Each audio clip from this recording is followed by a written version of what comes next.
Streaming audio test. 1, 2, 3, 4, 5.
us today. Good morning. Good morning. Happy New Year. What a beautiful day after the January hurricane. We seemingly have been, turns out it's okay. Some property damage. Thank God nobody was hurt or injured. So, but beautiful day since then. So welcome to the 2024 legislative session, the 446th gathering of the Maryland General Assembly. Again, kind of a remarkable thing, but just sort of speaks to the historic nature of this place. I know it is not as comfortable potentially as it used to be. We've got a lot of construction going on, but by the 2025 session, we're going to have a brand new building, wholly refurbished. We're going to have a new Department of Legislative Services building. We're having the tunnels reopened, but this is our, pardon our dust for the construction. It will be better soon, but it is a testament to this is just as we're rebuilding the buildings and making sure that everything is fit and tight. I think that's kind of the same narrative that we'll have for this session this year. This is a session about governance. It's about normalizing, getting back to what is a more normal state for the state of Maryland. There's a lot of talk about the budget. It's our most important item. It's our one constitutional duty. We're not allowed out of here until we pass a balanced budget. And so that is going to be the most important thing that we do. The talk has largely been about the drop in revenues. I would say this is a much more normalized budget. We're getting back to normal. So where we had 3 years of truly extraordinary revenues and support from the federal government, and a lot more flexible funding and changes in the economy of working from home and telework and virtual school. I think this 2024 General Assembly session is really going to be characterized as this is getting back to normal. And we feel that with revenues, and we're going to have to feel it with expenditures because our number one thing is to balance. We are going to have to be fiscally prudent, and we're going to have to get back into the habit of really sharpening our pencils and prioritizing what matters most for the 6.5 million Marylanders that count on us. We are fortunate in Maryland to have a $62 billion budget. We have more in our rainy day and cash reserves than we've ever had.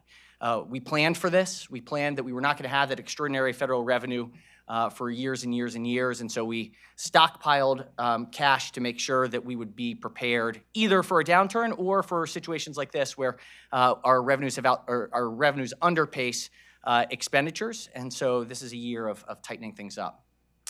As we look forward, this is also a year of trying to project places where we can trim on the edges for future costs.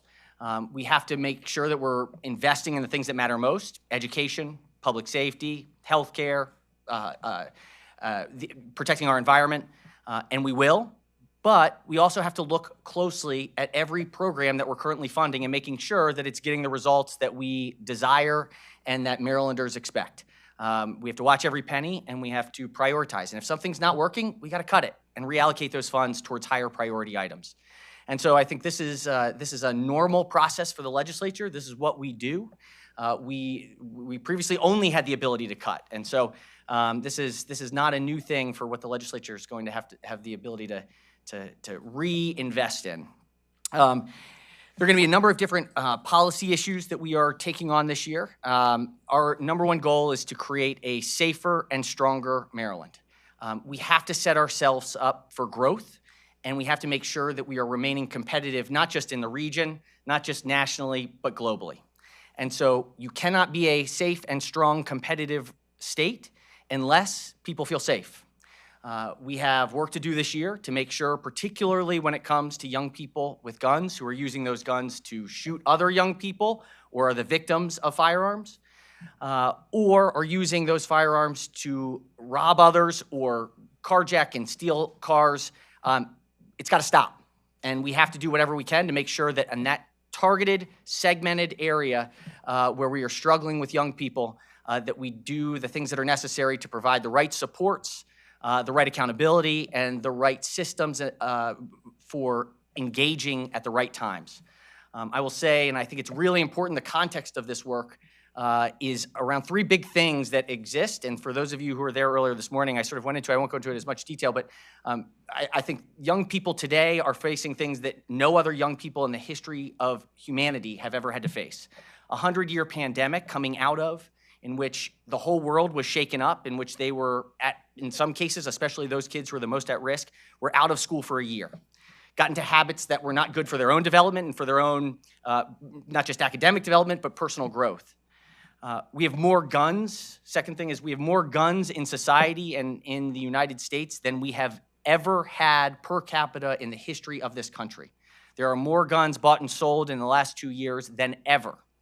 The reality is, in that whatever anybody thinks about guns, one way or the other, if there are more guns in the stream of commerce, it means more guns are lost and stolen, and it means that more guns that are lost and stolen find their way into the hands of young people. That's what we're dealing with, and that is just an objective fact. It is the reason why, for the first time in American history, the #1 cause of death of 0 to 18-year-olds in the United States is death by firearm. The cost of the number of guns in our stream of commerce is that more kids are dying. That's just the truth. The third factor that makes all of this as complicated is that we have a social media environment. Kids are faced with the pressures around social media and use that is impacting every aspect of their lives. How they engage with one another, their reward systems, their brain development, their brain chemistry, you name it. Social media has created a whole new exacerbated level. So you take COVID, guns, and social media, and you throw them together into this environment for kids that have not had the supports and are facing a number of different barriers.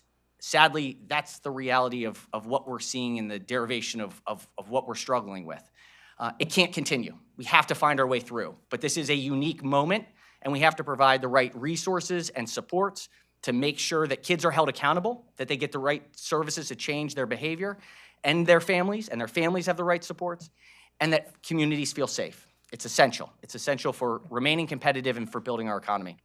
The other area where we have to become stronger is around pricing and the pressure that people are feeling in their pocketbooks. The #1 driver of inflation is the price of housing. We've seen this across the country. I just recently visited Minneapolis, in which Minneapolis expanded the amount of affordable housing faster than almost any other MSA region in the country. They were the first urban area to get below 2% inflation. Why? Because they increased housing costs were reduced, it drives inflation. And so it's not just the person that buys or sells or accesses that house, which is excellent, it's for everybody else where is benefiting when housing costs are lower, because it reduces the cost of goods and services generally. And so we have to, this year in this session, make sure that we have a robust, and we will have a robust housing package that will invest in increasing supply and changing the policies that make it difficult and more expensive to build here in Maryland. Two other small little issues, and then open it up for questions. Well, I wouldn't say they're small. I shouldn't call them small. We're going to be fighting for democracy this year. This is an important year in the context of what is going to be a pretty challenging federal political environment. I'm pleased. I was certainly worried ahead of this the winter break about what would happen in D.C. Maryland is very reliant on the federal budget and what happens. In many ways, we have a number of federal contractors, we have a number of federal employees, and so when the federal government is shut down, Maryland really suffers disproportionately to others. I was very pleased and frankly surprised to see a deal reached between the chambers. Now we have to see it passed. We have only a few days left. I believe it's about 9 days until the deadline hits, and we just have to find a way to make sure that government keeps running. That is a basic, fundamental principle of the social contract. I feel confident, given that the deal has been reached, that we'll find a way through, but that was sort of an outstanding issue. And we have a federal election coming up in 2024 that's really going to strain the fabric of democracy. This is something that we have to be mindful of as we are legislating this year, and so we are going to look for additional opportunities here in Maryland to expand democracy, to return the right to vote and pick, giving Marylanders the right to pick their own representatives. This is an issue around special elections that the Senate has passed before that you'll see again. And this is all in the context of making sure that we here in Maryland are doing our part and to save democracy. And so this is an important issue moving forward. And then another issue I just want to highlight that has been up for a while, but is certainly probably going to get a vote this year in the Senate, is medical aid in dying. And this is a very, very hard issue. It was probably in the 13 years that I've served in the legislature, probably the hardest issue that we debated on the Senate floor about 4 years ago. And so we have not brought it back up until we thought that it was the timing was right. It's going to be a hard issue. It's a personal issue. It's not a partisan issue in any way.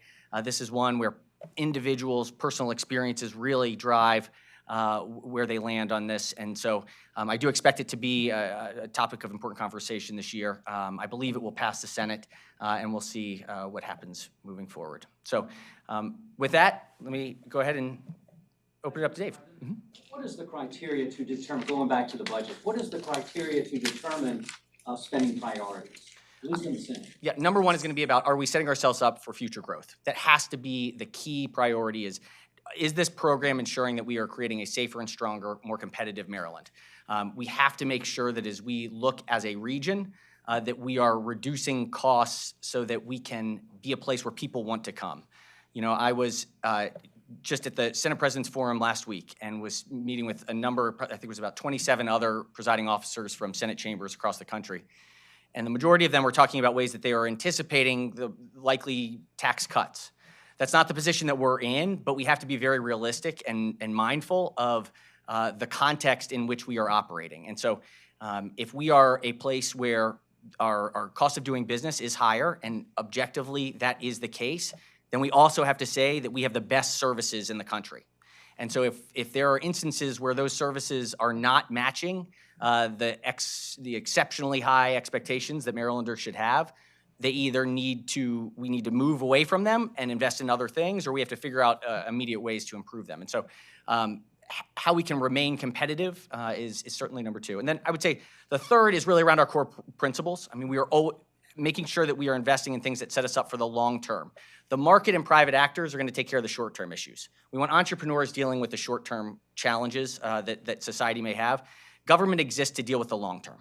And so we have to invest in an education system that's moving kids, families, and young adults into better opportunity. We've got to create safe communities with law enforcement and that they have the resources that they need. We have to protect our land, our air, our water, and mitigate the impacts of climate change, and protect our environment, and we have to make sure that people are healthy. We have an incredible hospital system. We have incredible healthcare practitioners in the state of Maryland. We're blessed with this. And so we will make sure that sort of that third component is ensuring that our priorities are fully funded and maintained. In the same vein of budgeting, do you envision the Senate supporting any sort of tax increases or fee increases that could impact the public? I don't see any need for wholesale tax increases in any way. You know, look, I think that it's really important that we're mindful. As I was sort of saying in other states that are looking at cuts, you know, Maryland provides more services than many other states. And so we have a more robust budget, but we have to be competitive. And so that's something that's really going to drive. I think it's more important that we look towards sharpening our pencils and maintaining with the resources that we have this year. That said, I think there are a couple areas where we may have to look at special funds and whether or not they're meeting the funding level that would be expected. And a prime example of that is the trauma funding. So we have in Maryland this incredible trauma system. We are the envy of the country and the globe of our trauma system, with shock trauma in Baltimore, but also the trauma system statewide, and with our helicopter system and our urgent care. We have one of the best in the world. The challenge is to maintain that trauma system, the money that comes in through fees is not covering the cost to operate it. And so this is something that the legislature is almost certainly going to move forward this year, is figuring out a fee structure and the appropriate fees that can be allocated specifically for the trauma system. So it's not a whole-scale general fund. It's looking, how do we make sure that the costs of that trauma system are being covered by the fees that are related? And so we're looking at ways to tie those revenues to match what's needed. When you're talking about climate change, I know MDE rolled out the plan. They said it's going to cost about $1 billion, and included in that to pay for it were proposals including fee increases for that. Would the Senate support some of those? You know, I haven't seen the very specifics. I don't foresee us doing significant fee increases in that way for that purpose. I think all of this has to be done. It's not in a vacuum, right? So any fee that happens or that's being proposed in a report that is just about climate change issues, well, there are other priorities as well that are looking at increased cost is similar to the cost that we're going to have to spend for climate change.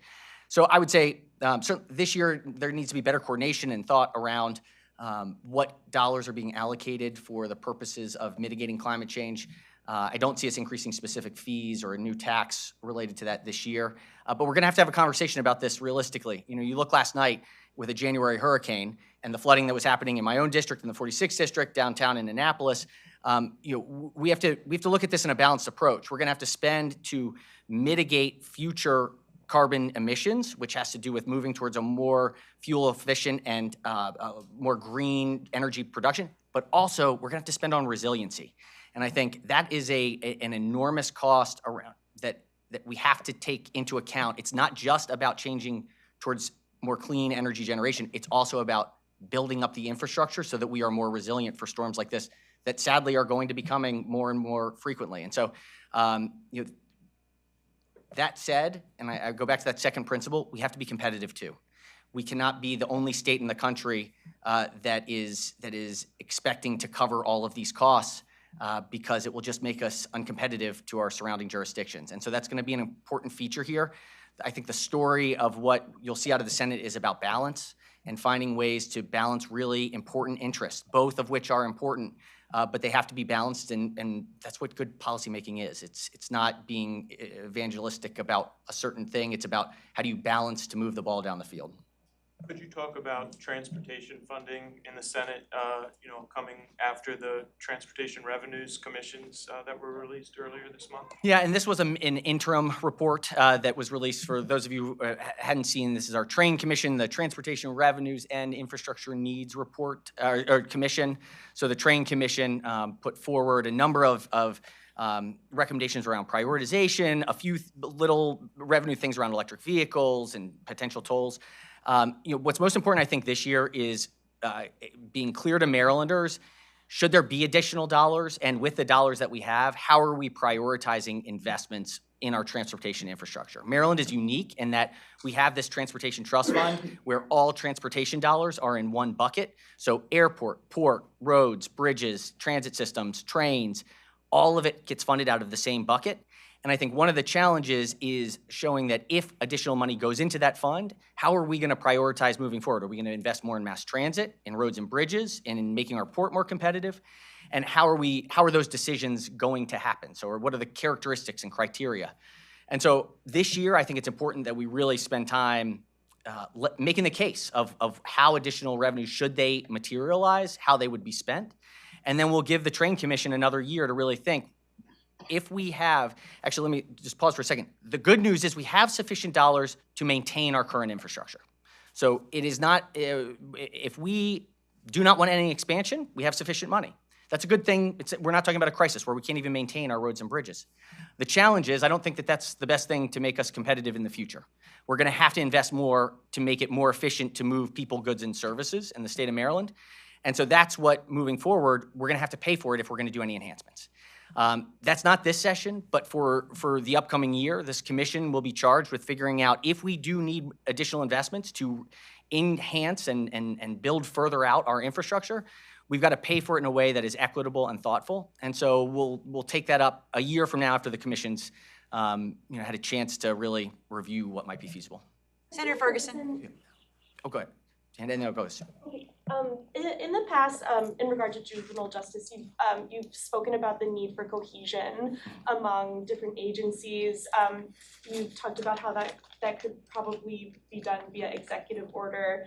Yesterday, the governor introduced his criminal justice bills that had nothing to do with a cohesive, mechanism for monitoring the agencies that children are involved with.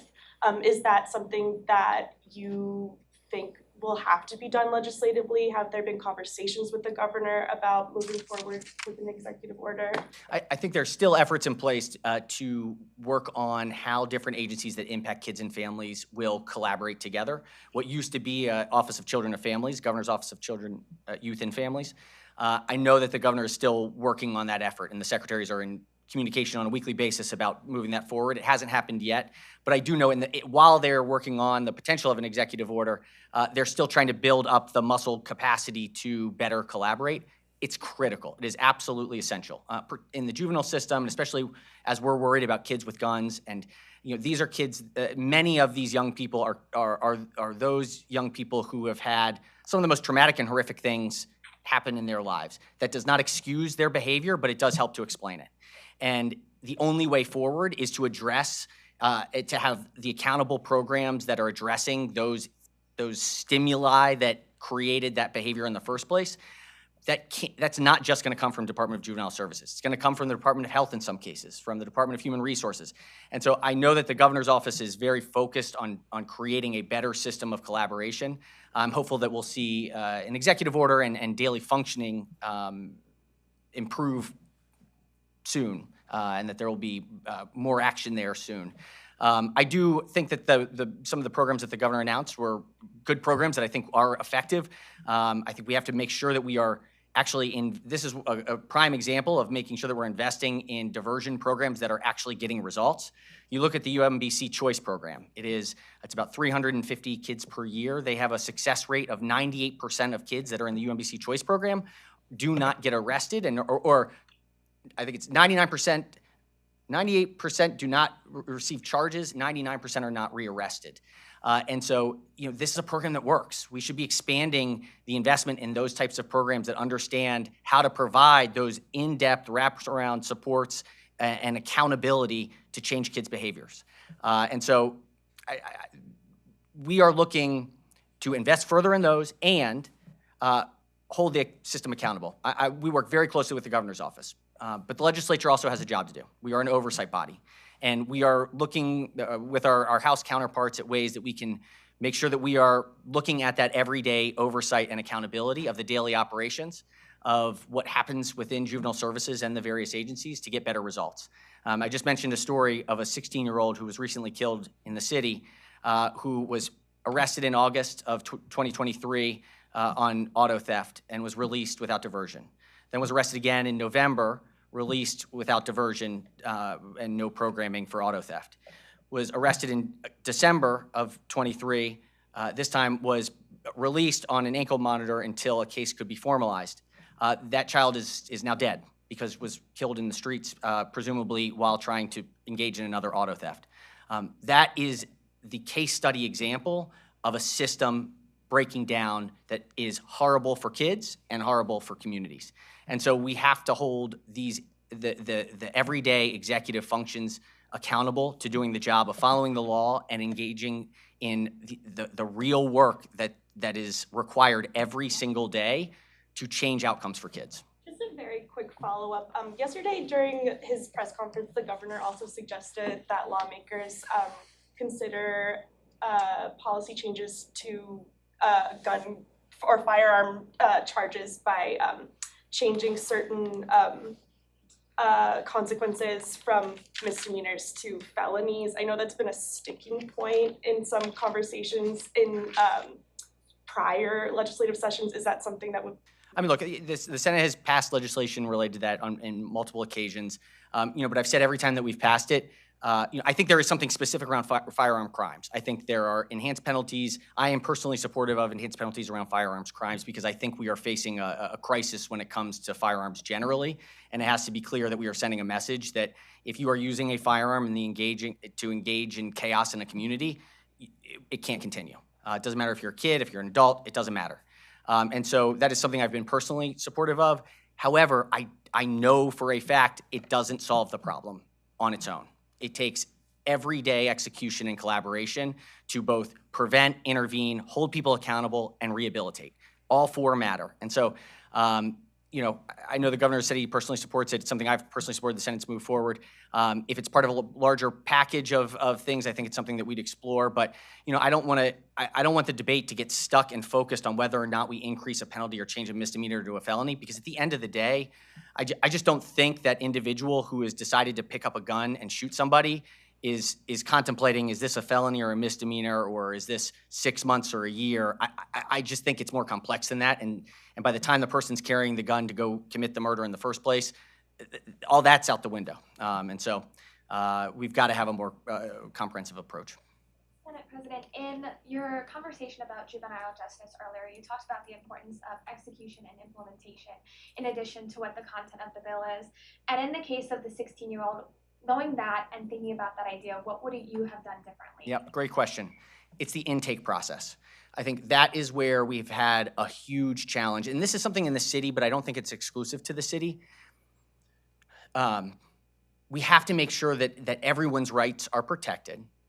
You have to make sure that when a child breaks the law, that the right services are swiftly provided to intervene as quickly as possible. And I think what we've seen happen too often is that at the point of intake, when the police have done their jobs of making an arrest, somebody's broken the law, there's enough evidence to make the arrest and probable cause and brought to the juvenile facility.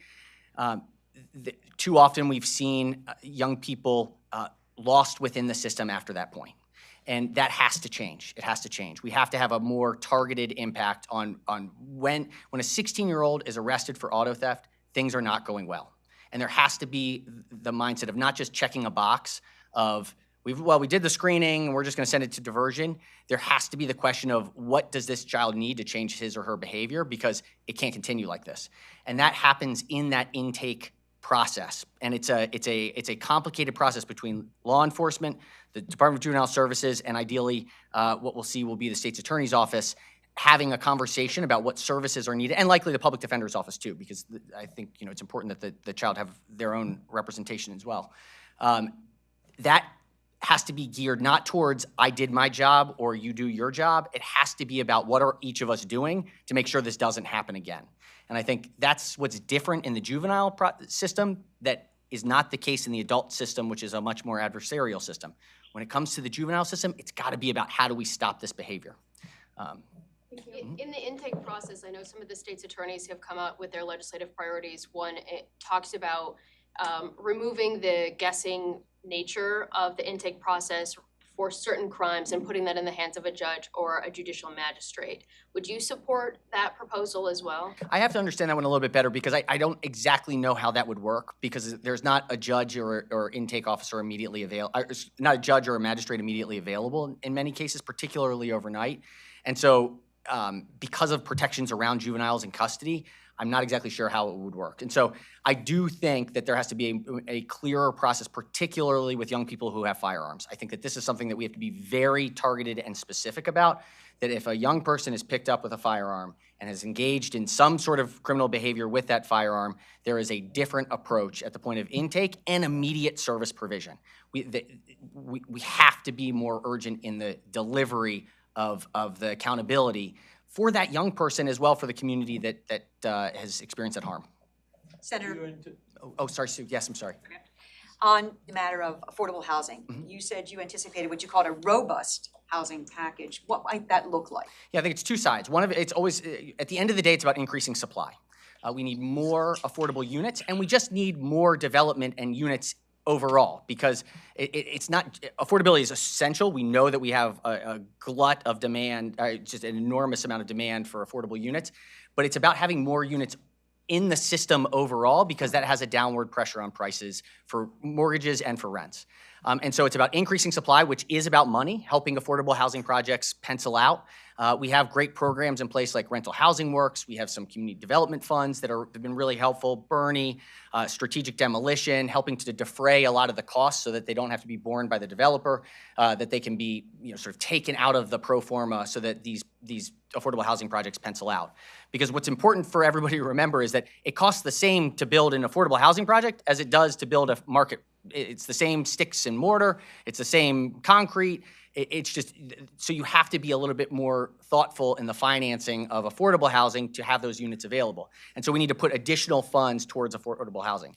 And then when it comes to development writ large, to increase supply, there are policy changes around upzoning and things about increasing development around transit stations that are policy changes that we can make that will make it less costly to develop additional housing units and will thereby decrease prices. There's been some interest in from advocates of providing healthcare to undocumented residents in Maryland. Is that something that's on the radar for the Senate this year? Look, this is an important issue. You know, we are in Maryland are very fortunate. We have one of the lowest rates of uninsured in the country. And that's because we've been very thoughtful. We've had folks like Senator Feldman, who's our chair of our EEE committee, who had efforts around tax checkoff to get people enrolled into healthcare programs through the exchange. You know, this is something I am very, very supportive of, opening up the exchange to all Marylanders. The real question, though, is about affordability. And this is where the rubber hits the road, is that, you know, for a number of individuals who are within that 6%, the challenge that they have is that the plans that are available to them today, whether in the exchange or not, are not affordable. And so that's the context, and I think you know, there have been other efforts about expanding access to the exchange, which is important and is something I've personally supported. That doesn't actually expand access to healthcare if it's inaffordable in the exchange. And that's where I think we're gonna have to figure out where we go from here, because we're in a budget environment that's very, very tight. And so, you know, in a world of inexhaustible resources, it would be an easy answer. But we have a lot of competing pressures. And so if it's just focused on the exchange, I think that's a little bit of an easier conversation. I just don't know that solves the problem of expanding the number of uninsured Marylanders. Mr. President, as you say, the budget environment is very tight. I noticed this morning at the event, no one was ruling out the possibility of tweaking the Maryland blueprint. How do you take care of the concerns of the counties and the school districts and still protect the intent of the original law? Well, you know, I think the thing is that this is a really robust and complex law. There are lots of different features, from expanding early childhood education to expanding teacher pay. So if you just talk about expanding teacher pay on its own, that's pretty simple. It's just dollars and cents. There's a negotiation. There's a dollar amount that you're trying to achieve. It costs some amount of money. It's pretty easy. The bigger challenge comes around places like early childhood and around the allocation of resources for students who have the biggest challenges towards learning. These are technical education finance issues that each district does differently. And so when I think about what changes are possible, really what we've suggested out of the Senate side is that the AIB and Maryland State Department of Education are best suited to have the intricacies of how the blueprint is playing out in each and every jurisdiction. And what we would like AIB and MSD to do is to collaborate to recommend structural changes that would be needed for specific jurisdictions or for jurisdictions overall as this law is implemented, to make sure that it is being implemented with fidelity and as cost effectively as possible. And so I'm hopeful that we'll have a piece of legislation from AIB and MSD this year that will help in some of those areas. I don't think there's a writ large issue of kind of pulling things back. I don't see the counties having a big cost increase this year. You know, it's as we further, it's the out years that things get a little bit tighter. Do you need to deal legislatively this year with the issue of teacher pay?